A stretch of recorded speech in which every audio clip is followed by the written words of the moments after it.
This video contains news and analysis related to a recent terror attack in Kashmir. The content may include sensitive visuals and discussions that could be distressing to some viewers. Viewer discretion is advised. We strongly condemn all forms of violence and terrorism. The purpose of the content is solely to inform and create awareness based on verified reports. MDH chana masala এখন ছোলা হোক বা বরবটি দানা, সাদা চানা হোক বা কালো, সব রান্নাই হবে অসাধারণ। MDH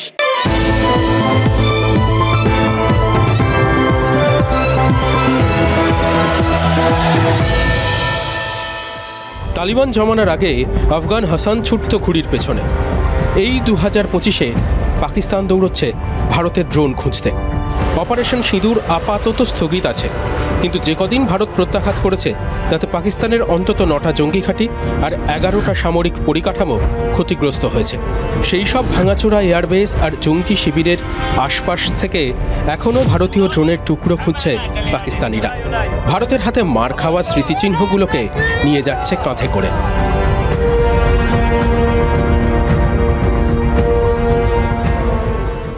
একটা কথা আছে না, অবোধের গোবধে আনন্দ, আর গড়পড়তা পাকিস্তানির আনন্দ এখন ওই ভারতীয় ড্রোনগুলো খুঁজে নিয়ে সেগুলোকে কোনো রকমে কাঁধে তুলে দৌড় সোজা বাড়িতে নিয়ে যাওয়ার মধ্যে।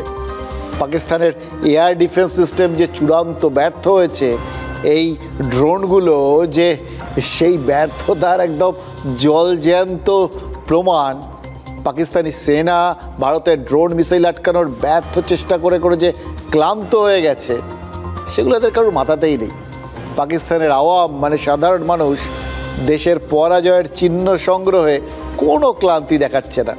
মুদ্রিকের মারকাজে তৈবা মানে লস্করের মূল ঘাঁটির থেকে শুরু করে রাওয়ালপিন্ডির নূর খান বিমান ঘাঁটি পর্যন্ত, মানে যেখানে যেখানে ভারত নিখুঁত স্ট্রাইক করেছে, সেই সমস্ত জায়গার থেকে ভারতের ড্রোনের টুকরো টাকরা খুঁজে এই পাকিস্তানিরা কী করছেন আমার কি মনে হয় জানেন? পাকিস্তানি সেনা বোধহয় বুঝে গেছে ভারতীয় সেনার ব্যবহৃত ওই সমস্ত ড্রোন টোন পরীক্ষা নিরীক্ষা করে তারা বিশেষ কিছু করতে পারবে না, কারণ তাদের যে সমস্ত বিষয়গুলো এর থেকে বেরোতে পারে সেগুলো তাদের মাথার ওপর দিয়ে যাবে। তারা ধরেই নিয়েছে ভারতীয় মাল ওগুলো অনেক উচ্চ দরে, ওটা তাদের জ্ঞান গম্ভীর বাইরে। তার থেকে পাকিস্তানের সাধারণ মানুষ যদি ওই কাবারিওয়ালার কাছে এই ভাঙা ড্রোনের টুকরো টাকরাগুলো বেচে 2 পয়সা পায়, ক্ষতি কী? এমনিতেই তো দেশটা চরম আর্থিক সংকটের মধ্যে দিয়ে যাচ্ছে, তাই না? লোকজন খেতে পাচ্ছে না, সেখানে ওই পাবলিক কাঁধে করে ড্রোন নিয়ে গিয়ে যদি দেখে যে পেছন পেছন ধীরে সুস্থে পাকিস্তানি সেনা আসছে, বাধা দিচ্ছে না, তাহলে তার তো খুশিই হবে যে যদি এই করে একটুখানি বিক্রি বাটা করে অর্থনীতিটা একটু চাঙ্গা হয়, খারাপ কি হোক না, এমনি করে যায় যদি দিন যাক না। এবং সত্যি কথা বলতে কি, তারা হয়তো অপেক্ষা করছে আবার কবে আরও কত ভারতীয় ড্রোন আর মিসাইল এসে পাকিস্তানে আঘাত হানবে, তাহলে তাদের একটু মানে 2 পয়সা হয় আর কি, 2 পয়সা কামাই হয় আর কি। পাকিস্তানিদের জন্য কিন্তু সুখবর আছে জানেন তো, তাদের অর্থনীতিতে ভবিষ্যতে আরও বড় অবদান রাখতে চলেছে আমাদের দেশ, কারণ ভারতীয় সেনা আরও শক্তিশালী হচ্ছে। তাদের মনোবাঞ্ছা হয়তো যে কোনো দিন পূর্ণ করে দেবে তারা। ভারতীয় সেনার অস্ত্রাগারে আরও মাল মশলা আসছে, কারণ প্রতিরক্ষা খাতে বরাদ্দ বৃদ্ধিটা আমাদের কাছে এখন সময়ের দাবি। তাই আরও 40,000 কোটি টাকার গোলাগুলি অস্ত্রশস্ত্র ভারতীয় সেনা কিনছে জানেন তো। এর মধ্যে যেরকম ওই নজরদারির জন্য ড্রোন আছে, তেমনই নিখুঁতভাবে লক্ষ্যবস্তুকে আঘাত করার জন্য কামিকোজি ড্রোনের বরাদ্দ দেওয়া আছে, মানে যেগুলো ওখানে সব পড়ে ঠরে আছে আঘাত হানার পর, যেগুলোকে ওই পাকিস্তানিরা তুলে নিয়ে যাচ্ছিল সেরকম আর কি। অনেক অনেক থাকছে তাদের জন্য, ভবিষ্যতে আরও পড়বে। আর রয়েছে বিভিন্ন রকম মিসাইল। দেখুন, এগুলোকে পরিকল্পনা স্তরে আছে বললে এখন অর্ধেক বলা হবে, কারণ এগুলো পাকা পরিকল্পনা, পুরো ব্যাপারটা স্থির হয়ে গেছে। কেন্দ্রীয় সরকার ইতিমধ্যেই ভারতীয় সেনাবাহিনীর ওই রিকুইজিশন অনুমোদন করেছে, অর্থাৎ আরও ড্রোন আরও মিসাইল আসছে ওই পাক জনগণের জন্য। S-400 এর আরো 2টো ইউনিট আসার কথা, মোট 5টার অর্ডার করা হয়েছিল, 3টে এসেছে এবং 3টেতেই আমরা পাকিস্তানকে নির্বিষ করে দিয়েছি। আরো 2টো এসে যাওয়ার কথা।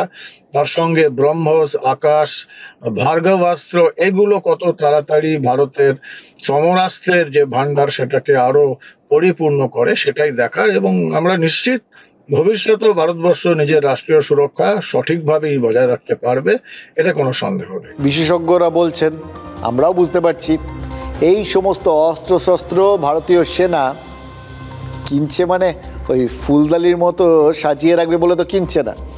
সরকারের পয়সা খরচ করে কেনা এই সমস্ত অস্ত্রশস্ত্র, সেগুলো যে ভবিষ্যতে সদ্ব্যবহারই করা হবে এখন তো এ ব্যাপারে আর কোনো সন্দেহ নেই, তাই না? পরিষ্কার বোঝা গেছে যে যা হাতে আছে তা কিভাবে ব্যবহার করতে হয় এবং কত সঠিকভাবে ব্যবহার করতে হয় সেটা ভারতীয় সেনা জানে। প্রশ্ন একটাই, ভারতীয় সেনা গোলা বারুদ, ড্রোন বা মিসাইল এই যাবতীয় যা কিনছে এগুলো কি শুধু ওই পাকিস্তানের কথা ভেবেই কিনছে, নাকি পশ্চিম সীমান্তের মতো পূর্ব সীমান্তেও প্রয়োজন বুঝে ওই সমস্ত অস্ত্রশস্ত্রগুলো খরচ খরচা করার কোনো প্রয়োজনীয়তা তৈরি হচ্ছে? দেখুন, যা ঘটে তার কিছুটা তো বটে, যা দেখছি তাতে এই ব্যাপারগুলো তো উড়িয়ে দেওয়া যাচ্ছে না। একটু খেয়াল করে দেখুন আপনারা, সাম্প্রতিককালে ভারতীয় সেনার অন্তত এই পূর্বাঞ্চলে নড়াচড়াগুলো একটু দেখুন। অপারেশন সিঁদুরের মাঝেই তো শিলিগুড়িতে তিস্তার চরে একটা বড় সড়ো সামরিক মহড়া হয়ে গেছে। সত্যিকারের যুদ্ধের একটা ছোটোখাটো মহড়া আর কি।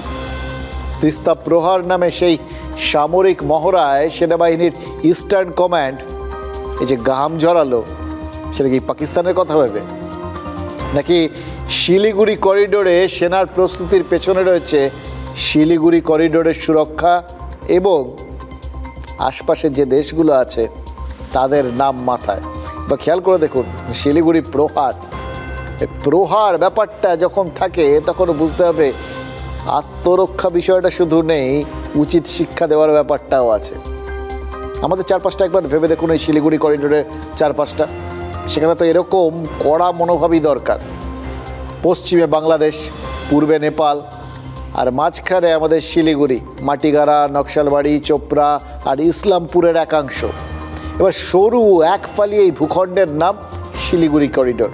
আর তার খুব কাছে সীমান্তের ওপারে বাংলাদেশের লালমনিরহাটে তো চীনকে ওই বিমান ঘাঁটি তৈরির প্রস্তাব দিয়ে দিয়েছে বাংলাদেশ। অনেক কিছু দিচ্ছে, দেখে মনে হচ্ছে দেশটায় এখন দাতা কর্ণ বসে আছেন, জানেন তো, রাজত্ব চালাচ্ছেন, যে যা চাইছে সব দিয়ে দিচ্ছেন। সেই হর্ষবর্ধনের গল্প ছিল না, যে সব কিছু দান করতেন তিনি, দান করতে করতে নিজের পরিধেয় শেষ বস্ত্রটাও দান করে দিতেন। ইউনুসের বাংলাদেশ মনে হচ্ছে সেই দিকে এগোচ্ছে। আলটিমেটলি আর কিছু থাকবে না, নাগা সন্ন্যাসী হওয়ার মতো অবস্থা হয়তো হয়ে যাবে বাংলাদেশের, যদি এই রেটে সমস্ত কিছু বন্টন করতে থাকে। এই সেন্ট মার্টিন দিয়ে দিলাম আমেরিকাকে, এই লালমনিরহাট দিয়ে দিলাম চীনকে, এদিকটা কাউকে দিয়ে দিলাম, এরকম আর কি। ওই মানবিক করিডোর সেটা আবার আমেরিকাকে দিলাম, এরকম যদি সব চলতে থাকে আর কি, তাহলে কি পড়ে থাকবে বলুন তো দেশটা? সার্বভৌমত্ব বলে কোনো কিছু আর কি পড়ে থাকবে? এই যে, এবং তাও কি মাঝে মধ্যে জয়েন্ট ভেঞ্চারও আছে। এই যে বিমান ঘাঁটি তৈরির প্রস্তাব দিয়েছে বাংলাদেশ চীনকে ওই লালমনিরহাটে, সেই বিমান ঘাঁটি সংস্কারের বা তৈরির বরাত সেটা তো আবার পেয়েছে পাকিস্তানের কোম্পানি। বুঝতে পারছেন তো, মণি কাঞ্চন যোগ, একদম একই সঙ্গে, দুটো একে অন্যের পরিপূরক। শিলিগুড়ি করিডোর থেকে লালমনিরহাটের ওই এয়ারবাসের দূরত্ব কতটা জানেন? 20 কিলোমিটারেরও কম। গালওয়ান সীমান্তে যতই ইদানিংকালে এই সমঝোতা করুক চীন, ভবিষ্যতে এই শিলিগুড়ি করিডোরের কাছে চিরাযুদ্ধ বিমান বা ড্রোন যে চক্কর দেবে না, বা ওই লালমনিরহাট এয়ারবেস ব্যবহার করে চীন বা পাকিস্তানের সেনা ওই কোচবিহার, আলিপুরদুয়ার বা শিলিগুড়ির সীমান্তে যে উত্তেজনা তৈরি করবে না, তার কোনো গ্যারান্টি আছে কি? বিশেষ করে এই সাম্প্রতিককালে আমরা যখন একটু সোশ্যাল মিডিয়া যদি ঘাটেন, দেখবেন বাংলাদেশের যাবতীয় লোকজন তারা বেশ ম্যাপ ট্যাপ তৈরি করে দেখাতে শুরু করে দিয়েছেন কিভাবে ভারতের ওই অঞ্চলটাকে চারপাশ থেকে তারা ঘিরে ফেলবেন। তারা মানে এই ক্ষেত্রে তারা ওই পাকিস্তান, চীন সবাইকে নিজের আপন করে নিয়েছেন আর কি। সব দিক থেকে নাকি ভারতকে ঘিরে ফেলবে। এবার ভারতও যে উল্টো দিক থেকে তাদের ঘিরে ফেলতে পারে এটা তাদের মাথায় নেই। কিন্তু সত্যি কথা বলতে কি, আগে হলে যে হাসাহাসিগুলো করতাম না, এখন করি না। কারণ এখন তো পরিস্থিতি অনেক বদলে গেছে। এখন কোনো কিছুকেই এরকম হেসে উড়িয়ে দেওয়াটা সম্ভব নয়, জানেন তো। বিশেষ করে এই পাকিস্তানের গুপ্তচর জ্যোতি যখন কয়েক মাস আগেই ওই এলাকার থেকে ঘুরে গেছে। জ্যোতির কথা তো আপনারা ইতিমধ্যেই জেনেই গেছেন, ভারতীয় ব্লগার ছিল আগে, এখন যারা ওই ভিডিও দিয়ে তুলে তুলে বিভিন্ন জিনিস পোস্ট করে তাদের ভ্লগার বলে। তো জ্যোতি সেরকম বিখ্যাত ব্লগার। আমরা এতদিন ভাবতাম এই ইউটিউবাররা, এই ভ্লগাররা, এরা এই সমস্ত ভিডিও টিডিও কী যে তোলে, যাই হোক যাই তোলে, প্রচুর তাদের ভিউ টিউ হয়। বিশেষ করে যারা এরকম ঘটনাগুলো ঘটাতে পারে আর কি, এই তো যাদের নাম ডাক হয়েছে তাদের আবার ইনফ্লুয়েন্সার বলে, জানেন তো। মানে মানুষের উপর যারা ইনফ্লুয়েন্স তৈরি করতে পারে। সত্যি তো এই ইনফ্লুয়েন্সার শব্দটা যে কত সুদূর প্রসারী, এই জ্যোতিদের দেখে তো সেটা বুঝতে পারছি। এই জ্যোতির জন্যেই তো মনে হচ্ছে যে আমাদের এই যাবতীয় পরিকল্পনার ওপর প্রবলভাবে প্রভাব বিস্তার করেছেন তিনি। এই যা যা ঘটছে, যা যা প্রস্তুতি ভারত এখন নিচ্ছে, সবই হয়তো এদের বিভিন্ন কার্যকলাপের কারণে। এই জ্যোতির কথা বলছি, এই জ্যোতি এই এলাকার থেকে যে ঘুরে গেছে এমনি এমনি কোনো কারণ ছিল না, এখন তো মনে হচ্ছে ছিল। এবং গোটা বিষয়টা একটু আপনারা যদি খতিয়ে দেখেন, প্রচুর মানে আপনাদের কাছে বিষয়ের সঙ্গে মিল পেয়ে যাবেন। আপনাদের মনে হবে যে আরে তাই তো, এরকম তো আগেও দেখেছি। খেয়াল করে দেখুন, 2008 সালের 26শে নভেম্বরের সেই মুম্বাই হামলার কথা মনে আছে আপনাদের? আজমল কাসফদের সেই হামলার ব্লুপ্রিন্ট কিন্তু তৈরি হয়েছিল আরও 2 বছর আগে। 2006 সালের সেপ্টেম্বর মাসে ভারতে এসেছিল ডেভিড কোলম্যান হেডলি, পাক বংশোদ্ভূত আমেরিকার নাগরিক হেডলি। পরে আরও একবার সে মুম্বাই এসেছিল, ওই একবার না। এবার এই যে দুটো সফর, এই দুটো সফর কি শুধুই ঘুরে বেড়ানোর জন্য? এই দুটো সফরেই মুম্বাইয়ের আনাচে কানাচে ঘুরে অনেক ছবি তুলেছিল হেডলি। গেটওয়ে অফ ইন্ডিয়ার কাছে আরব সাগরে নৌকো ভাড়া নিয়ে ঘুরেছিল পাকিস্তানের এই গুপ্তচর। হ্যাঁ, হেডলি তো তাই। সেখান থেকে তাজ হোটেলের ছবি তুলেছিল। মুম্বাইতে থাকতে থাকতেই কখন কোথায় কি দেখছে, কি ছবি পাচ্ছে, কোন জায়গার সাথে কোন জায়গার যোগাযোগ, কোন জায়গা থেকে কী দেখা যায়, মানে একদম পরিষ্কার একটা ডিটেইলড একটা রিপোর্ট। আরেক জঙ্গি 26/11 হামলার অন্যতম মাস্টার মাইন্ড তাহার হোসেন রানাকে পাঠাতো হেডলি। এই সমস্ত তথ্য তো গোয়েন্দারা পেয়েছিলেন ওই 26/11 হামলাটা হয়ে যাওয়ার পর। ভারতের চাপে পরবর্তীকালে হেডলিকে আমেরিকা গ্রেপ্তার করেছে, কিন্তু প্রত্যর্পণ করেনি। আর কানাডার নাগরিক তাহার রানা এই জাস্ট কদিন আগে ভারতের হাতে তুলে দিয়েছে আমেরিকা। এবার দেখুন, এই বিষয়গুলো মাথায় যদি আসে তাহলে আপনারা কি দেখবেন? তাহার রানা বা হেডলি যেভাবে 26/11 হামলার ছক করেছিল, তার থেকে তো স্পষ্টভাবে বোঝা যাচ্ছে যে এদের কাজের ধরনটা কি। এরা আগে রেকি করে, বেশ অনেক দিন ধরে পরিকল্পনা করে, তারপর সেই পরিকল্পনা মাফিক আলটিমেটলি হামলা করে। এদের এই ধরন ধারণ দেখে গোয়েন্দারা বুঝেছিলেন পর্যটকের ছদ্মবেশে জঙ্গিরা ভারতের সমস্ত স্ট্র্যাটেজিক লোকেশনের খুঁটিনাটি জোগাড় করছিল। এবার দেখুন, দিন তো বদলে গেছে। এখন চারপাশে কড়াকড়ি বেড়েছে। ভারত এখন দেখছেন তো কিভাবে পাকিস্তানের যে নাগরিকরা এখানে আছে তাদের সবাইকে দেশে পাঠিয়ে দিয়েছে। বাংলাদেশের নাগরিকদের ধরপাকড় শুরু হয়েছে। চট করে এখন ওই বিদেশিদের এখানে এসে কাজ করার ক্ষেত্রে একটু সমস্যা তো আছে। তাই এখন যে পাকিস্তান ওই সরাসরি জঙ্গি পাঠিয়ে রেকি করার বদলে এই জ্যোতির মতো বিশ্বাসঘাতকদের ব্যবহার করবে না এবং কোনো চক্রান্ত করবে না, সেটা গ্যারান্টি দিয়ে বলা যায়। কারণ দিন তো বদলেছে। দেখুন, খুঁজে তো দেখতে হবেই না দেখে তো এখন আর অন্তত উপায় নেই। যেভাবে শটগুলো নিয়েছে, যেভাবে জায়গাগুলো বেঁচেছে, তাতে তো এই ধারণাটা আরও বেশি দৃঢ় হচ্ছে। শুধু ওই হরিয়ানার মেয়ে জ্যোতির এই ট্রাভেল ব্লগার যে তার জন্যে, ট্রাভেল ব্লগ করার জন্য এই সমস্ত করেছে, এত সহজ তো মনে হচ্ছে না। এবং সত্যি কথা বলতে কি, এই যে এই ট্রাভেল ব্লগার পরিচয়টা, কেন্দ্রীয় গোয়েন্দারা বলছেন এটা আসলে তার মুখোশ, যে মুখোশের আড়ালে জ্যোতি নাকি পাকিস্তানের হয়ে চরবৃত্তি করতেন। ইউটিউবে বিভিন্ন জায়গায় ঘুরতে যাওয়ার যে ভিডিওগুলো আপলোড করতেন, সবাই দেখতেন, লাইক করতেন, সবাই ভাবতেন দেখেছো আর একজন ইউটিউবার। আসলে ওই ভিডিওগুলোর মধ্যে নাকি বার্তা থাকতো। জ্যোতি ওই ভিডিওগুলো আপলোড করার ছুতোয় নাকি পাকিস্তানের কাছে তথ্য পাচার করতেন।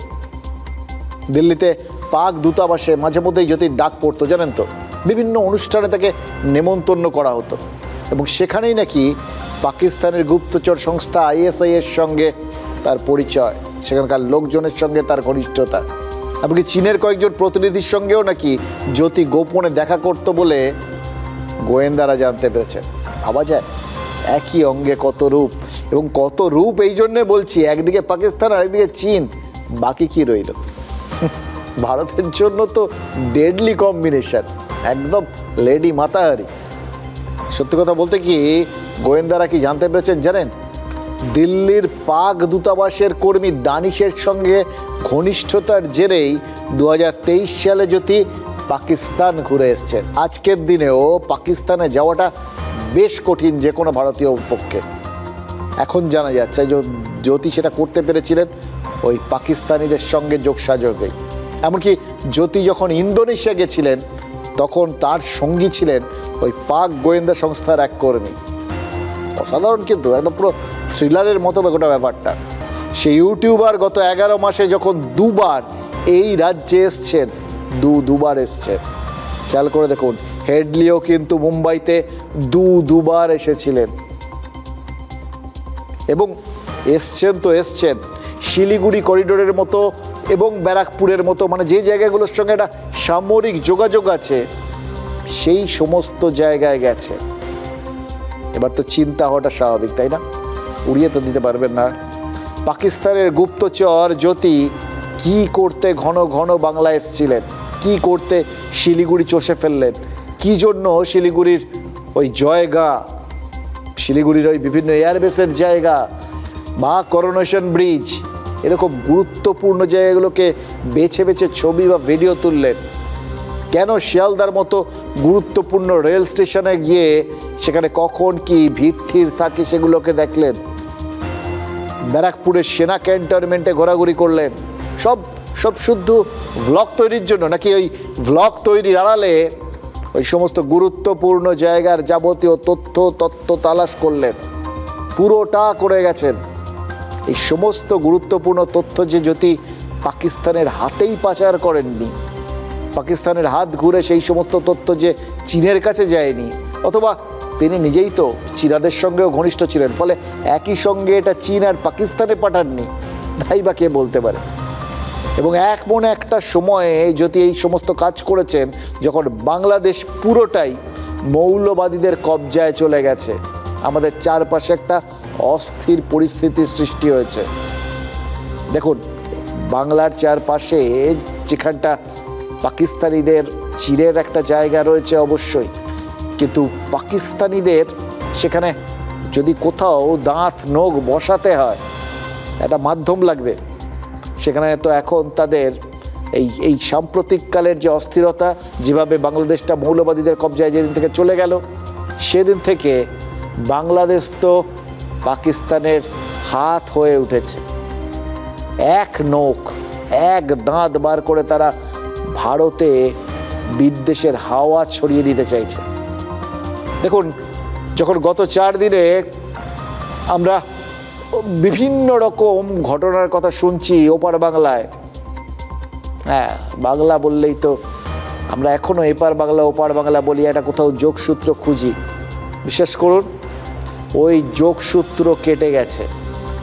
এই যে গত কয়েকদিন ধরে ওখানে ছাত্ররা ফের রাস্তায় নেমেছিলেন, ওই যে ওখানে সেনাবাহিনীর মধ্যে অন্তর্কলহ চলছে, আর যখন ওখানে ওই বিভিন্ন হুজুররা আত্মঘাতী বাহিনী পাঠিয়ে কলকাতা ধ্বংস করে দেওয়ার চিন্তা ভাবনা করছেন, তখন এই সমস্ত কিছুর মধ্যে আতঙ্কের একটা কিন্তু রসদ আছে, এড়িয়ে যাওয়া যায় না। একটা সময় ছিল না, ওই বলছিলেন 4 দিনে কলকাতা দখল করে নেব, হাস্যকর কথা ভেবেছিলাম। এখন ভাবছি যে ব্যাপারটা কিন্তু এমনি এমনি বলেনি, সব কিছু হেলায় উড়িয়ে দেওয়া উচিত নয়। ওই লোকগুলোর মাথা খারাপ হয়তো সত্যিই হয়ে গেছে, কিন্তু সেই মাথাটাকে খারাপ করেছে এই পাকিস্তানিরা আর ধর্মান্ধতা। তার ফলে বাংলাদেশের মাটিকে ব্যবহার করে ওদেশ থেকে এদেশে জঙ্গি ঢোকানোর একটা পরিকল্পনা হয়েছে। পরিকল্পনা কেন, ঢোকানো তো হয়েওছে। আমরা তো সেই তথ্যও পেয়েছি, আমাদের এখানে STF তো সেগুলো ধরেওছে। মালদা মুর্শিদাবাদে ওই সীমান্তবর্তী গ্রামে জামাতুল মুজাহিদিন বাংলাদেশ আর আনসারুল্লাহ বাংলা টিমের মতো জঙ্গি সংগঠনগুলোর নেতারা এসে তো গোপনে বৈঠক করে গেছে।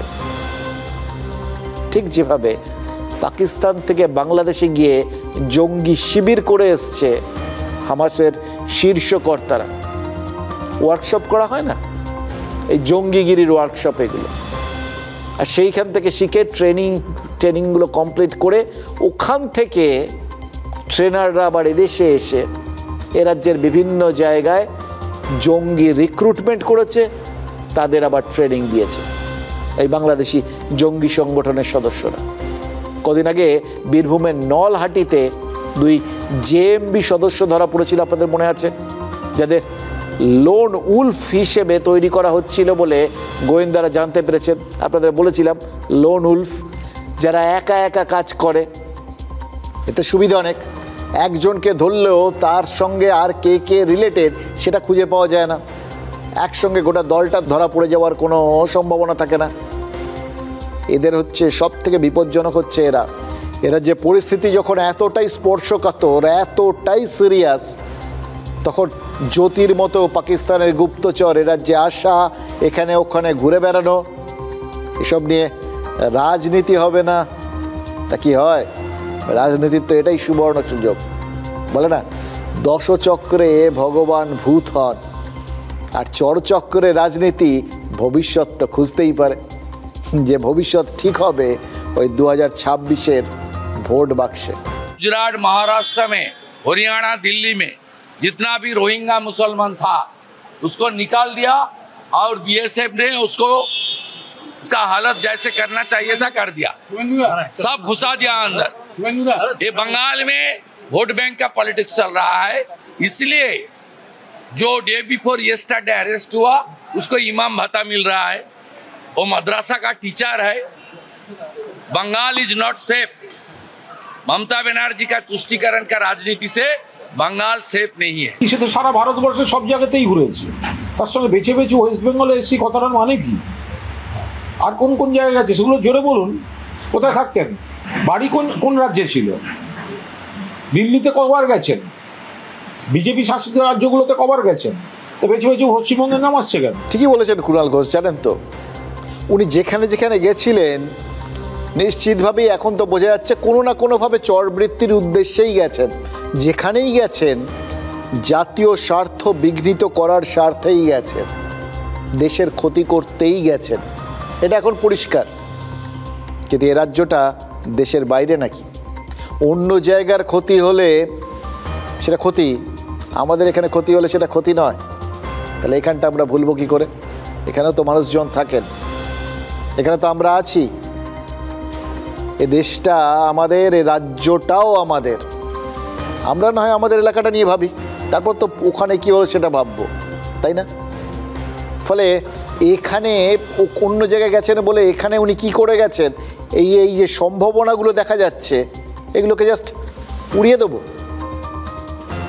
পুলিশ কি এইভাবে এখানে চলে? না রাজনীতি এইভাবে চলে?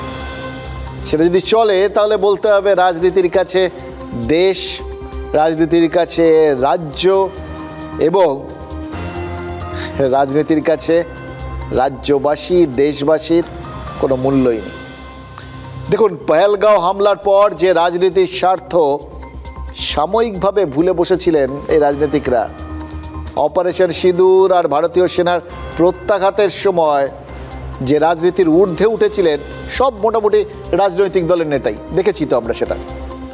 ওই চেনা দোষারোপ, ওকে কটাক্ষ করা, ভুল ধরা, প্রতিপদে আক্রমণ করা, এগুলো তো ছিল না। কিন্তু সেই রাজনীতি আবার পুরনো চেহারায় ফিরে গেল কেন? কারণ পশ্চিমবঙ্গের সরকার এবং শাসক দল অন্ধ হয়ে আছে বলেই এ রাজ্যে বিভিন্ন দেশ বিরোধী শক্তি আরামসে এই জায়গাটাকে ব্যবহার করছে। তৃণমূলের সংখ্যালঘু প্রীতি জাতীয় নিরাপত্তায় উদ্বেগের কারণ হচ্ছে। এই পুরনো অভিযোগটা নতুন বোতলে পরিবেশন করতে পারছেন না, ওই জন্য শুভেন্দু অধিকারী, দেখলেন তো, এটা তো উনি বললেন। শুভেন্দু অধিকারী যখন কামিকোস ড্রোনের মতো নিখুঁত নিশানায় প্রতিপক্ষের ঘাঁটিতে আক্রমণ শানাচ্ছেন, তখন কুণাল ঘোষ দেখাতে চেয়েছেন তাদের এয়ার ডিফেন্স সিস্টেম কতটা সক্রিয়। হরিয়ানার মেয়ে জ্যোতি বিজেপি শাসিত একাধিক রাজ্যেও যেহেতু গেছেন, যেহেতু তিনি ওইখানে একটা বিজেপি শাসিত জায়গার মেয়ে, সুতরাং জাতীয় নিরাপত্তা নিয়ে প্রশ্ন তুলতে হলে একা পশ্চিমবঙ্গের কথা ভেবে কোনো লাভ নেই। ঠিক তো, তৃণমূলের রাজ্য সাধারণ সম্পাদক সেটা বুঝিয়ে দিয়েছেন। কিন্তু সবার কথাও ভাবা উচিত এবং পশ্চিমবঙ্গের কথাও ভাবা উচিত। এই দিক থেকে তো দেখলেন না। বললাম না, রাজনীতির হাতির কখন আপনি সুর দেখবেন আর কখন ল্যাজ দেখবেন, বা উল্টো করে বললে নেতারা কখন আপনাকে হাতিটা ওই সুর দিয়ে ব্যাখ্যা করবে আর কখন ল্যাজ দিয়ে ব্যাখ্যা করবে বা চেনাবে, সেটা তাদের ওপর নির্ভর করে, তাদের ইচ্ছের ওপর নির্ভর করে। রাজনীতি রাজনীতির কাজ করছে, রাজনীতি রাজনীতির কাজ করবে, রাজনীতি রাজনীতির কাজটা করলো, এটা তো বুঝে নিলাম। এবার আমরা কি করব? দেখুন, আমরা এ রাজ্য থেকে একটু একটু করে বাংলাদেশের রাজনীতিতে একটুখানি ঝাঁপ দিয়ে দেখব, মানে আমাদের সমস্যার গভীরে যাব। তার কারণ ওখানে জটিলতা আবার সৃষ্টি হচ্ছে। যাব কারণ জল নাকের ওপর দিয়ে বইতে শুরু করেছে। ভাষা এক, খাবার এক, সংস্কৃতি মোটামুটি এক। এই জন্য যে বাংলাদেশকে আমরা এতদিন ওই বললাম ওপার বাংলা বলে এসছি একদিন, সেই ভাবনাটা বদলানোর সময় এসছে।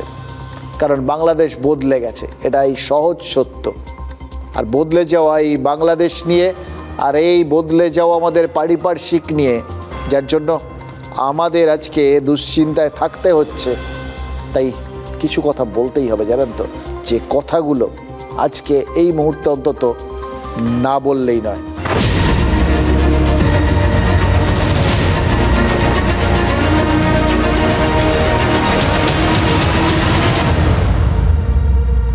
শরৎচন্দ্র চট্টোপাধ্যায়ের সেই পথের দাবি উপন্যাসটা ছিল না, মনে আছে? সেখানে সব্যসাচীর বডিগার্ডের ছদ্মবেশ কি ছিল মনে আছে আপনাদের? পোস্টম্যান। কেন? কারণ সে যুগে পোস্টম্যান খুব চেনা একটা ক্যারেক্টার, স্বাভাবিক একটা ক্যারেক্টার, যে কোনো সময় যে কোনো জায়গায় উপস্থিত হতে পারে। সাধারণ মানুষের সন্দেহ তো হওয়ার কোনো প্রশ্নই নেই, এমনকি পুলিশের গোয়েন্দাদের নজরের সামনে থাকলেও আলাদা করে নজরে পড়বে না। এডগার অ্যালান পো বলতেন, জানেন তো, সব থেকে যে গোপনীয় বিষয়টা সেটা সবসময় ওই যে যারা বড় অপরাধী, হ্যাঁ, তারা একদম চোখের সামনে ফেলে রেখে দিয়ে যায়। ওই জন্য আমাদের সহজে চোখে পড়ে না, আর না যারা ভালো গোয়েন্দা তাদের ঠিক নজরে পড়ে গেছে। যাই হোক, ব্যোমকেশ বক্সির একটা গল্পেও তো ওই অলংকার চুরির কাজে এক পোস্টম্যানকে কাজে লাগানো হয়েছিল। কারণ পোস্টম্যান, ওই বললাম, তারা সর্বত্র অবাধ গতি, কেউ সন্দেহ করে না। এবার আজকের দিনে যদি হয় তাহলে তো ডেফিনেটলি তাকে সন্দেহের চোখেই সবাই দেখবে, কারণ এখন ওই খাঁকি উর্দির পোস্টম্যান দেখাই যায় না। ইনফ্যাক্ট চিঠিটাই দেখা যায় না। আমরা চিঠি লিখি নাকি আজকাল? ব্যক্তিগত চিঠির জায়গা নিয়েছে টেক্সট মেসেজ বা ওই ভিডিও কল বা হোয়াটসঅ্যাপ, এই তো। তাহলে এখন কোনো পোস্টম্যানকে হঠাৎ কোনো জায়গায় দেখলে মানুষের নজরে আসবে, পুলিশের নজরে আসবে, জিজ্ঞাসাবাদ করবে। এবার এই বিষয়গুলো স্বাভাবিক, অর্থাৎ স্থান কাল পাত্র অনুযায়ী লুকিয়ে থাকার ছদ্মবেশ ধরার ক্যারেক্টারগুলো বদলে যায়। তাই আজকের দিনে যদি পোস্টম্যানের জায়গায় কোনো ভ্লগার থাকে সন্দেহ হবে না, সেই সময় যদি কেউ যেত তাকে দিয়ে লোকজনের প্রচুর পরিমাণ মানে ভিড় জমে যেত দেখতে আর কি।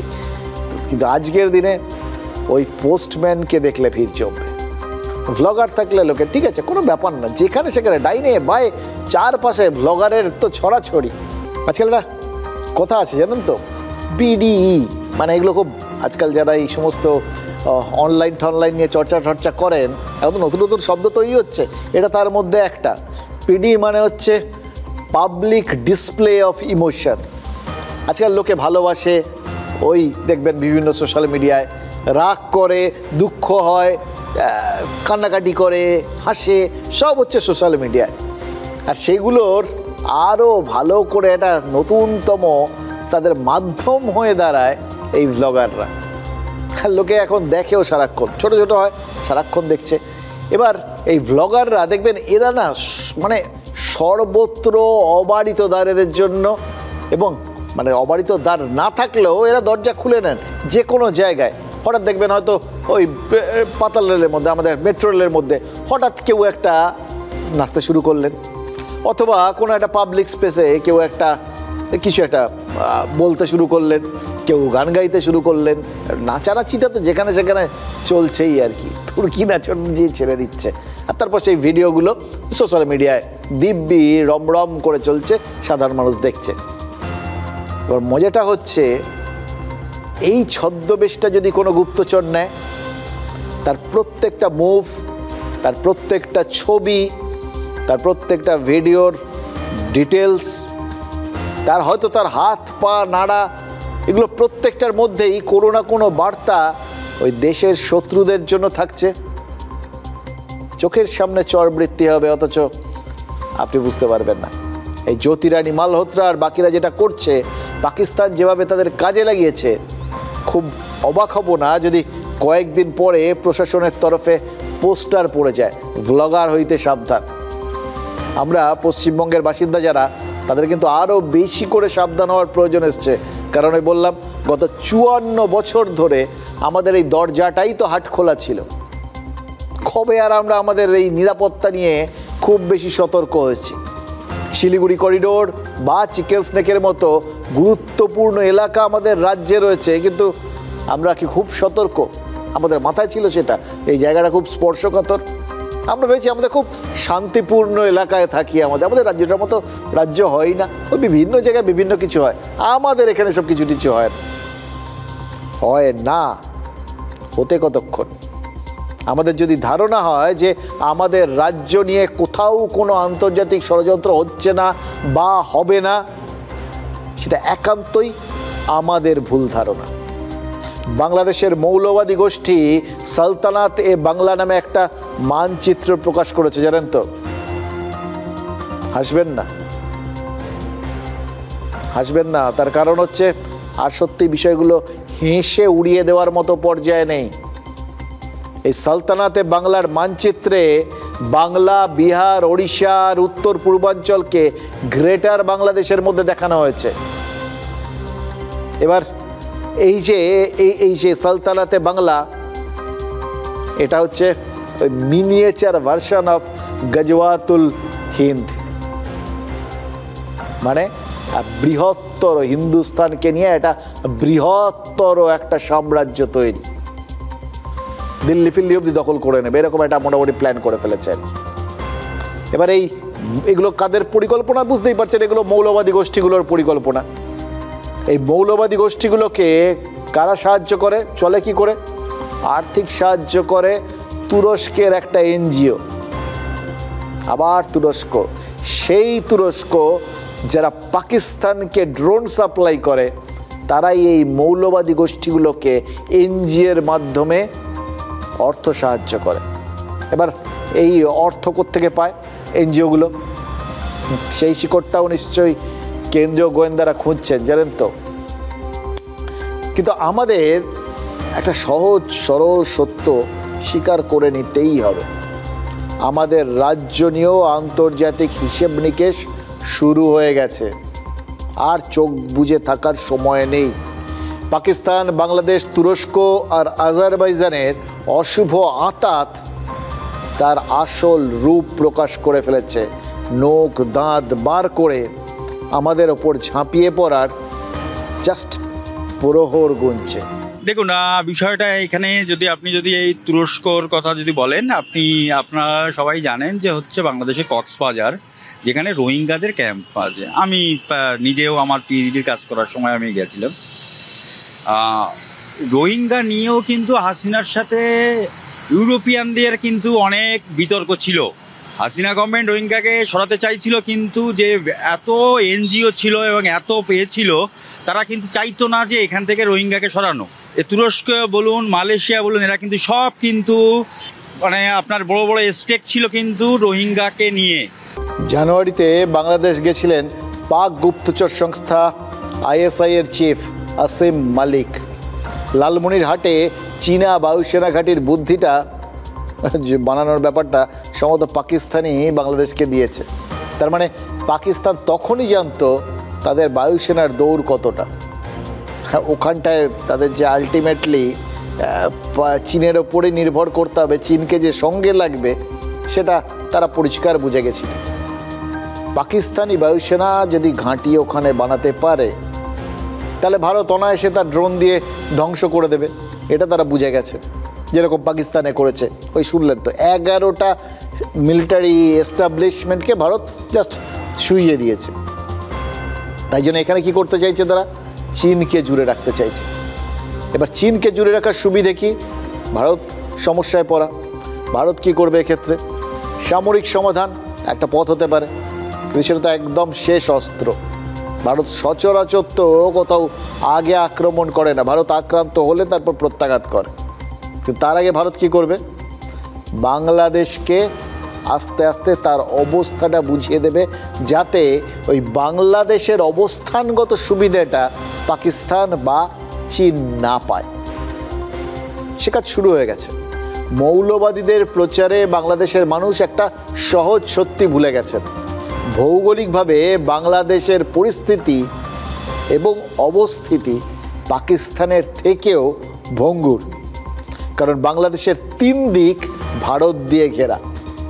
তারা যেরকম ওই সবাই প্ল্যান ট্যান করে মোটামুটি সোশ্যাল মিডিয়ায় দেখবেন ম্যাপ ট্যাপ করে এঁকে দেখিয়ে দিয়েছে, অ্যানিমেশন করে, সেই পাশ থেকে আসছে চীন, পাশ থেকে পাকিস্তান যাবে, আর ওর সঙ্গে তারা আসবেন, মানে ভারতকে একদম চিড়ে চাপটা করে ফেললেন আর কি। তাদের নিজেদের অবস্থাটা কি? সেখানে কাউকে কিচ্ছু আসতে হবে না, একা ভারতই 3 দিক থেকে গিয়ে তাদের এক একটা অংশকে কেটে বার করে নিয়ে আসবে। এবং যে বঙ্গোপসাগর তাদের রয়েছে, যেটার কথা বারবার ওই ইউনুস বলছেন, গার্জিয়ান অফ বঙ্গোপসাগর, ভাবছেন তিনি? অত সোজা ব্যাপারটা।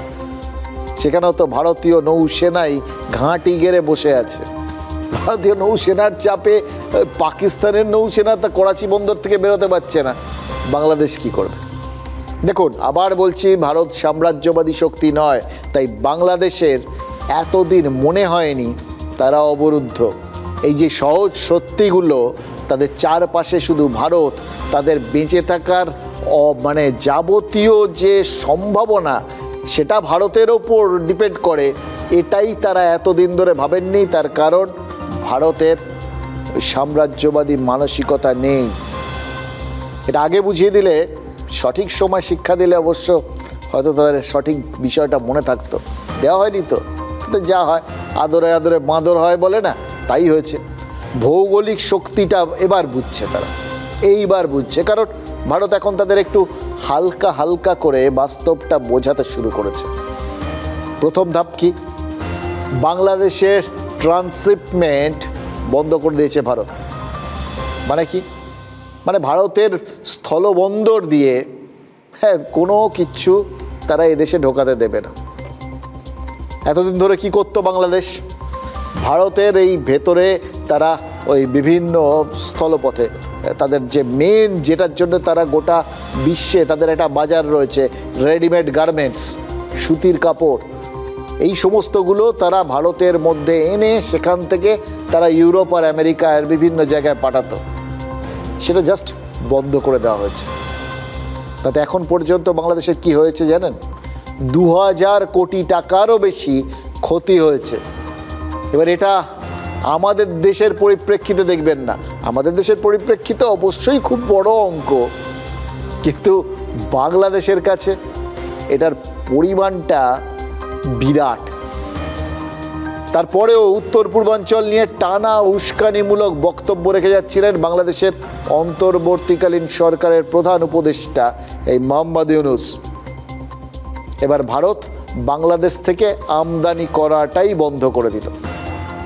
রেডিমেড গার্মেন্টস সহ কিছু পণ্য, অত্যাবশ্যকীয় পণ্য, সেগুলো চালু থাকলেও ওই রেডিমেড গার্মেন্টসের মতো বেশ কিছু পণ্য জাস্ট বন্ধ করে দেওয়া হয়েছে বাংলাদেশ থেকে। অবশ্য দেখুন, আবার বলছি, ভারত যা করছে ধাপে ধাপে করছে। তাদের প্রত্যেকটা পদে বুঝিয়ে দিচ্ছে বাঁদরামো বন্ধ না করলে কি হবে, বাড়াবাড়িটা বন্ধ করাটা দরকার। দেখুন, বাংলাদেশ থেকে নেপাল, ভুটানে যে পণ্য যায় ভারতের উপর দিয়ে, তার রাস্তা কিন্তু এখনও আটকানো হয়নি। এমনকি ভারত বাংলাদেশে যে চাল ডাল পাঠায় তাও বন্ধ করা হয়নি। শুধু গার্মেন্টস সহ কিছু পণ্য বন্ধ করা হয়েছে। বাংলাদেশে তৈরি এই রেডিমেড পোশাক ভারতে আসে, কোয়ালিটি অনুযায়ী ব্র্যান্ডিং হয় এবং ভারতের বাজারে বিক্রি হয়। এই পোশাক বন্ধ যদি করে দেওয়া হয়, কার লাভ হবে? আহমেদাবাদ আর কোয়েম্বাটুরের ওই গার্মেন্টস ইন্ডাস্ট্রি, দেশীয় বাজারে তাদের কাপড়ের চাহিদা বাড়বে। এতে তো ভারতীয় অর্থনীতিরই লাভ। আর ক্ষতি কাদের হবে? ভারতের সেই ব্যবসায়ীদের যারা বাংলাদেশের পণ্যের জন্য অ্যাডভান্স দিয়েছিলেন, তাদের সেই টাকাটা আটকে যাবে। বাংলাদেশি কাপড় এখন থেকে যদি আনতে হয় একান্তই, তাহলে কলকাতার মুম্বাই দিয়ে আনাতে হবে, তাতে খরচ বাড়বে। বন্দর পথে আনতে, বন্দর কলকাতা এবং মুম্বাই বন্দর দিয়ে আনতে হবে, এবার তাতে খরচ বাড়বে। আবার বাংলাদেশি ব্যবসায়ীর পেমেন্টও আলটিমেটলি আটকে যেতে পারে। এটাই তো ব্যবসায়ীদের ব্যক্তিগত স্তরে ক্ষতি, কিন্তু আসল ক্ষতিটা কোথায়? সার্বিক বাণিজ্যিক ক্ষতি। বাংলাদেশের সংবাদ মাধ্যমগুলো ইতিমধ্যেই সেটা বুঝতে শুরু করেছে। কি লিখেছে জানেন? শনিবার সন্ধ্যে 7টা থেকে এখন পর্যন্ত, এই সময়টা পর্যন্ত 48 ঘন্টায় বাংলাদেশি মুদ্রায় 10,000 কোটি টাকার ক্ষতি অলরেডি হয়ে গেছে। এবার খেয়াল করে দেখুন, বাংলাদেশের বাণিজ্য করার জন্য এখন কোন রুট খোলা রইল?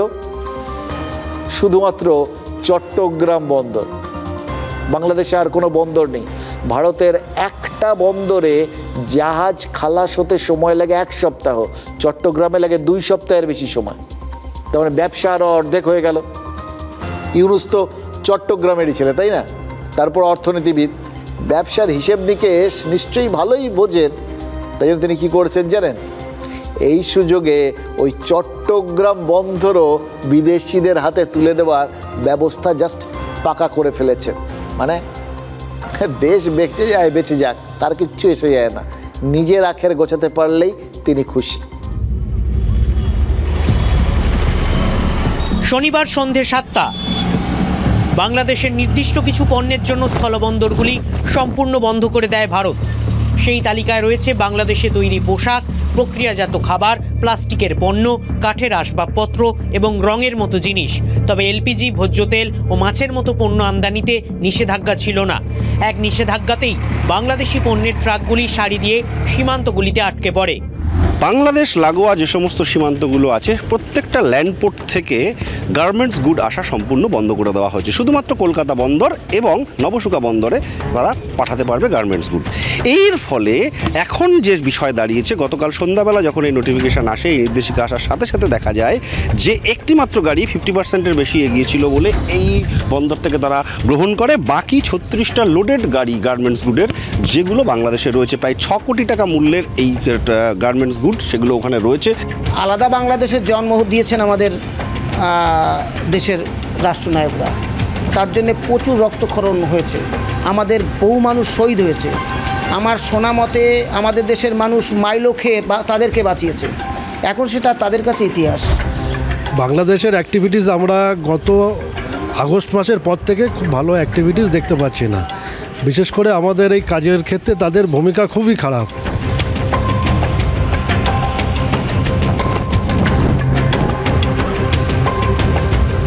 ভারতীয় কেন্দ্রীয় বৈদেশিক বাণিজ্য মন্ত্রকের জারি করা নির্দেশিকা বলছে এবার আর বাংলাদেশ থেকে পণ্য আমদানির ক্ষেত্রে অন্তত বেশ কিছু পণ্যের ক্ষেত্রে উত্তর পূর্বের এই সীমান্ত বন্দরগুলো আর ব্যবহার করা চলবে না। কারণ বাংলাদেশের সৃষ্টিটাই কিন্তু ভারতের হাত ধরে, সেই সৃষ্টি অর্থাৎ হলো ছেলে যদি হলো খারাপ হয়ে যায় কিছু শিক্ষা তো দিতেই হয়। বাংলাদেশে হিন্দুদের সাথে যা হয়েছে সেটা না কখনো সমর্থনযোগ্য ছিল না কখনো সমর্থনযোগ্য হবে। সাম্প্রতিক বাংলাদেশের যে পট পরিবর্তন তাতে শেখ মুজিবুর রহমান যে তৈরি করেছিল বাংলাদেশ তাকে ধ্বংস করে দেওয়া এবং একটা ভারত বিদ্বেষ একটা ব্যাপক প্রচার এবং সেখানে যে ধরনের ঘটনাগুলো হয়েছে সেটা আমি শব্দবন্ধ বলতে চাই না। ভারত সরকারের এরকম নির্দেশিকার পর কিন্তু সবথেকে বেশি ক্ষতিগ্রস্ত হচ্ছেন বাংলাদেশি ব্যবসায়ীরা, কারণ তারা ভারতে যেসব সুবিধা পেতেন সেটা কিন্তু পাবেন না, এমনটাই কিন্তু মনে করছেন ভারতীয় ব্যবসায়ীরা। ভারতীয় ব্যবসায়ীদের দাবি ভারত সরকার যে সিদ্ধান্ত নিয়েছে এতে ভারতের ব্যবসায়ীদের কোনো রকম ক্ষতি হবে না, সমস্যা হবে না, সমস্যা হবে বাংলাদেশি ব্যবসায়ীদের। আচ্ছা কথা বলুন, পাশের বাড়িতে আগুন লাগলে কি করবেন? সতর্ক হবেন তো, সজাগ হবেন, এটাই তো সহজ হিসেব। সেই হিসেবেই আগামী কটা দিন আমাদের ওই বাংলাদেশের পরিস্থিতির উপর নজর রাখতে হবে, কিন্তু তা বলে নিজেদের দিকে তাকাবো না সেটাও হয় নাকি? বিশেষ করে যে উত্তরবঙ্গে বাংলাদেশের দিক থেকে এবং পাকিস্তান এবং চীন এদের সবার কুনজর পড়তে পারে বাংলাদেশকে কেন্দ্র করে, যেটা আমাদের আশঙ্কা। সেই উত্তরবঙ্গের জলাশয়ে এখন তো উত্তাল একটা ভাব দেখা দিচ্ছে ক্রমশ, জানেন তো, কারণ সেখানে তো কবে অন্য দিক থেকে বাইরের কি হবে জানি না, কিন্তু এখানে তো দুই রাজনৈতিক প্রতিপক্ষ একদম সম্মুখ সমরে নেমে পড়েছে, তৃণমূল আর বিজেপি দুপক্ষই। এবার কখন ব্যাপারটা ঘটছে? যখন 3 দিনের সফরে উত্তরবঙ্গে গেছেন মুখ্যমন্ত্রী, আর এদিকে ঠিক সেই সময় ওখানে গেছেন শুভেন্দু অধিকারী। আজ শিলিগুড়িতে মুখ্যমন্ত্রী শিল্প সম্মেলন করেছেন।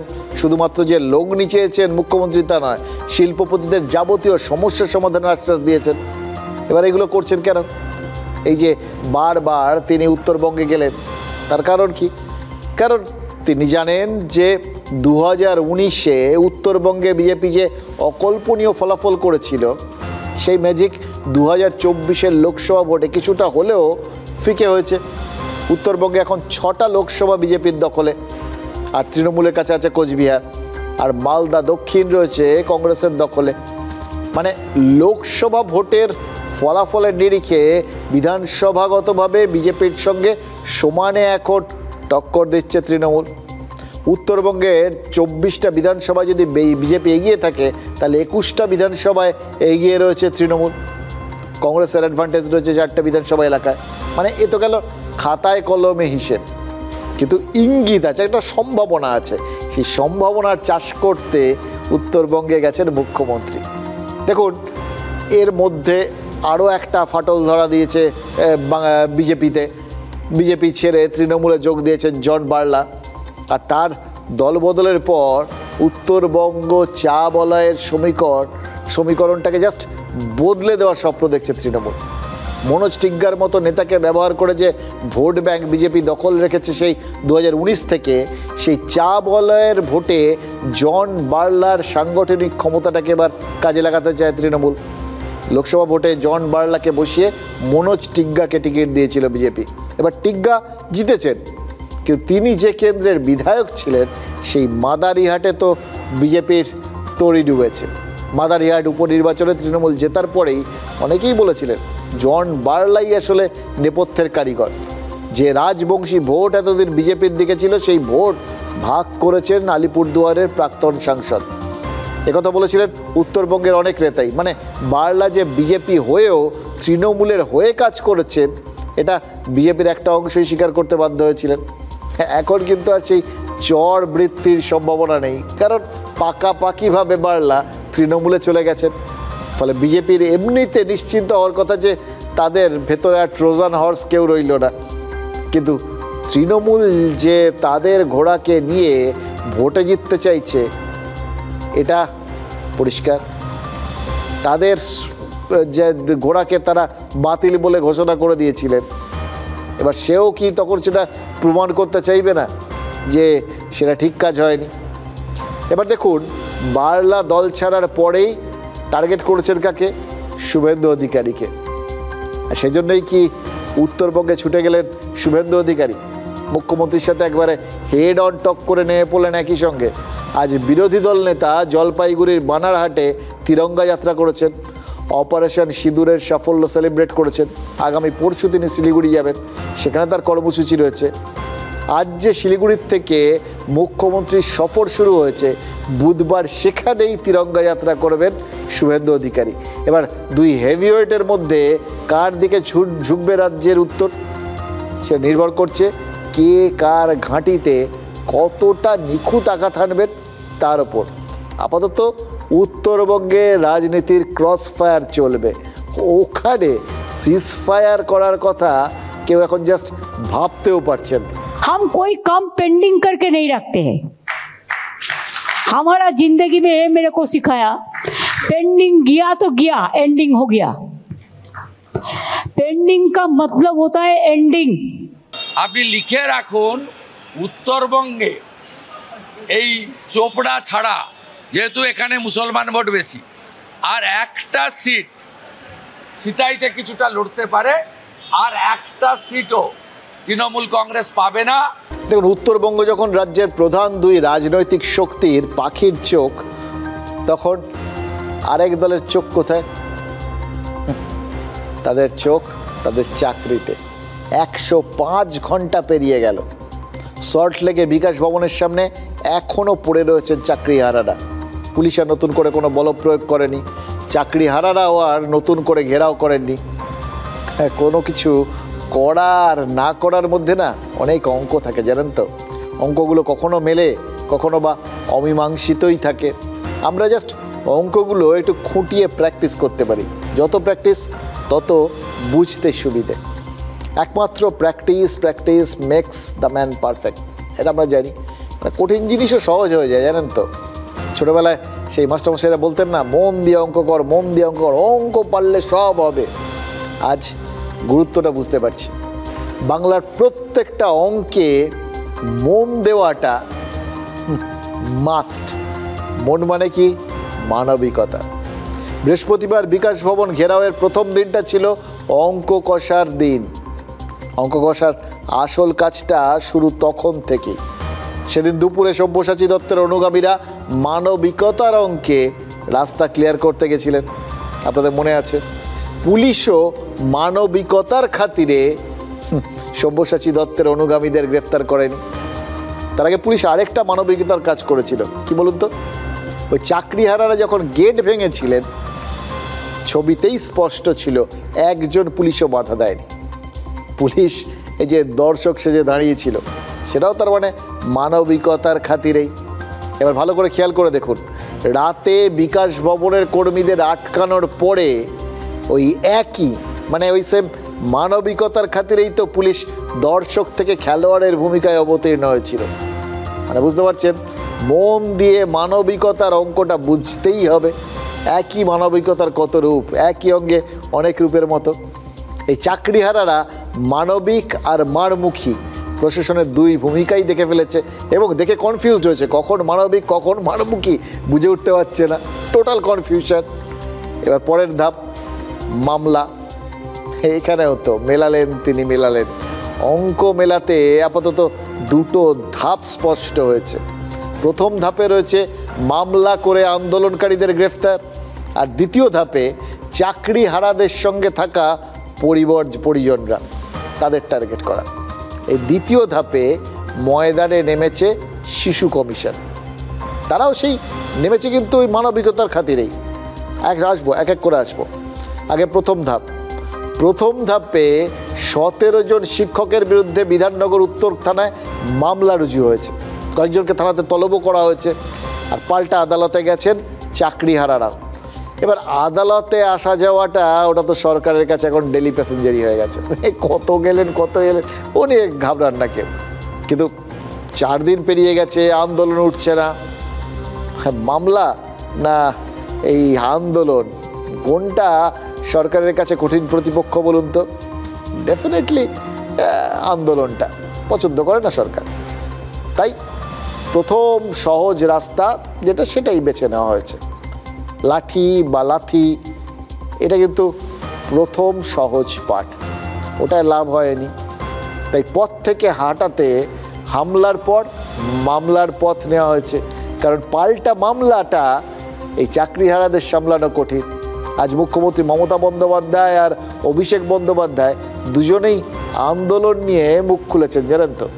মুখ্যমন্ত্রী বলে দিয়েছেন চাকরি গেছে সে তো এই মামলার কারণেই, অর্থাৎ নিয়োগ দুর্নীতি ওসব আবার কি, চাকরি ওর জন্যে যায়নি, চাকরি গেছে মামলার জন্য। সহজ সরল ব্যাপার, অঙ্কের formula number 1। Number 2, formula number 2 ওটা আজ অভিষেক বন্দ্যোপাধ্যায় বুঝিয়ে দিলেন। আন্দোলনে গেট ভাঙাটাই আন্দোলন ভেঙে দেওয়ার অন্যতম হাতিয়ার। বুঝতে পারলেন তো? মন দিয়ে অঙ্ক কষার লাভটা কীরকম?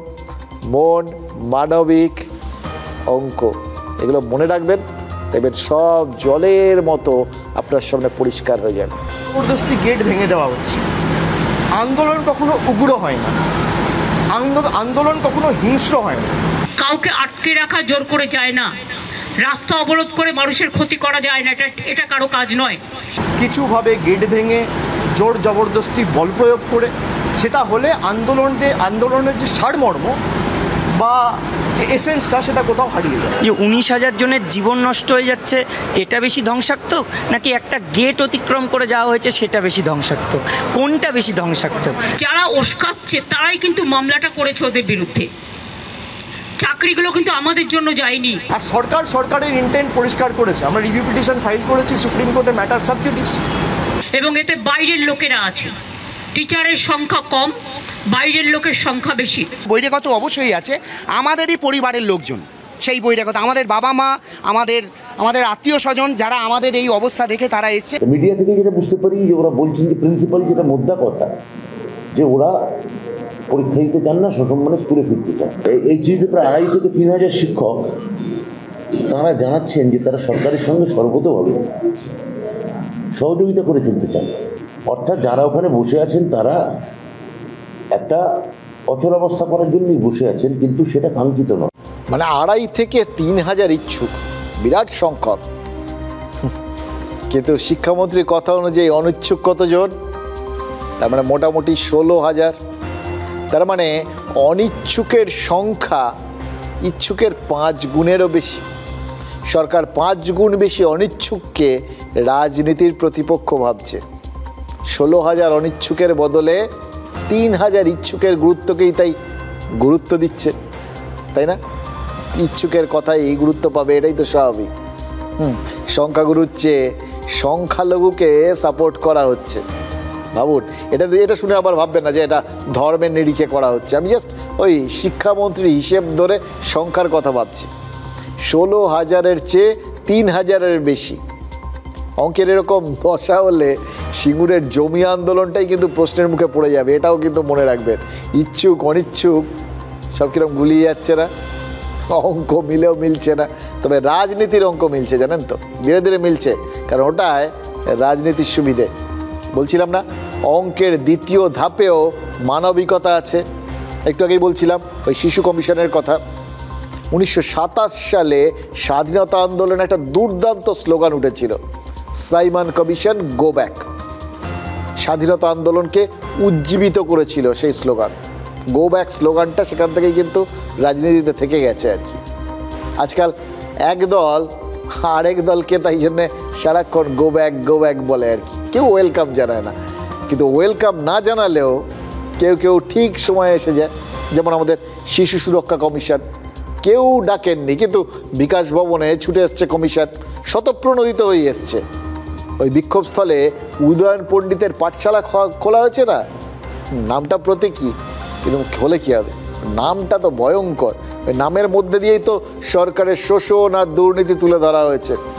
এবার এটা ভাববেন না আমি এখানকার সরকারের কথা বলছি, আমি হীরক রাজার দেশের কথা বলছি, কারণ সেখানেই তো উদয়ন পণ্ডিত ছিল। হীরক রাজা সেই কৃষকের গান শুনে খেপে গেছিলেন, শাস্তির নিদান দিয়েছিলেন। এই কমিশনও ভীষণ ক্ষুব্ধ হয়েছে, এই রুষ্ট হয়েছে এই উদয়ন পাঠশালা দেখে। মানে মনে হচ্ছে আর কি শিশু সুরক্ষা লঙ্ঘিত হচ্ছে, জানেন তো। এটা যদি হয়, যদি মানবিকতা আঘাতপ্রাপ্ত হয়, তাহলে তো 100 বার পদক্ষেপ জরুরি। কিন্তু মানবিকতা কি বেছে বেছে নজরে আসছে? কি ঘটেছে বিকাশ ভবনের অবস্থান স্থলে? স্কুলের বদলে পথে বসে শিশুদের পাঠ দিচ্ছেন চাকরিয়ারা, শিক্ষক শিক্ষিকারা। স্টুডেন্টরা ক্লাসে টিচার না পেলে ক্ষতি নেই, আর টিচাররা রাস্তায় স্টুডেন্ট পড়ালেই ক্ষতি। আজব মানবিকতার জটিল সলিউশন কিন্তু এটা। কমিশনের মতে এটা রাষ্ট্রপুঞ্জের আইন বিরোধী। ভাবুন তো একবার, কোথার থেকে চলে এলো, কে চলে এলো, একদম রাষ্ট্রপুঞ্জ স্ট্রেট। ওই লাস্ট জেনেছিলাম ওই পার্থ চট্টোপাধ্যায়ের ওই মহাসচিব পদটার কথা শুনে, ওটা রাষ্ট্রপুঞ্জে থাকে, আর শুধু এখানে ছিল, আর কোথাও ছিল না। সেই রাষ্ট্রপুঞ্জ আবার চলে এলো। চাকরিয়ারা খুশি হতেই পারেন, মানে তাদের লেভেলটা, তাদের কণ্ঠস্বর একদম আন্তর্জাতিক লেভেলে পৌঁছে যাচ্ছে। মুশকিলটা তো অন্য জায়গায়। মিড ডে মিলে চুরি, স্কুলে টিচারের আকাল, এসবে শিশুর অধিকার লঙ্ঘিত হয় না। ও লঙ্ঘিত হয় কোথায়? রাস্তায় পড়লে। সক্রিয়তাটা ভাবুন তো। শতপ্রণোদিত মামলা হয়েছে, ওই বিধাননগর কমিশনারেটের কাছে রিপোর্টও চাওয়া হয়েছে এবং বুঝিয়ে দেওয়া হয়েছে ঘুঘু দেখেছ, ফাঁদ তো দেখো নি। কিন্তু কমিশন তারা কি সব সমান নজরে দেখেছে? যে ছবিটা স্ক্রিনে দেখছেন, ওটা আমাদের শিক্ষামন্ত্রীর এলাকা। গত বছর লোকসভা ভোটের প্রচার, সৌগত রায়ের র্যালিতে স্কুল পড়ুয়ারা। আচ্ছা, ওটাই কি রাষ্ট্রপুঞ্জের অনুমোদন ছিল, নাকি ওটায় অদৃশ্য কোনো শিলমোহর ছিল?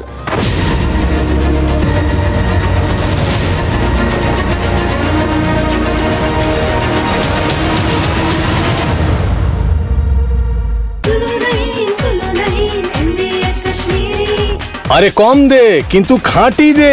MDH কাশ্মীরি লাল লঙ্কার গুঁড়ো।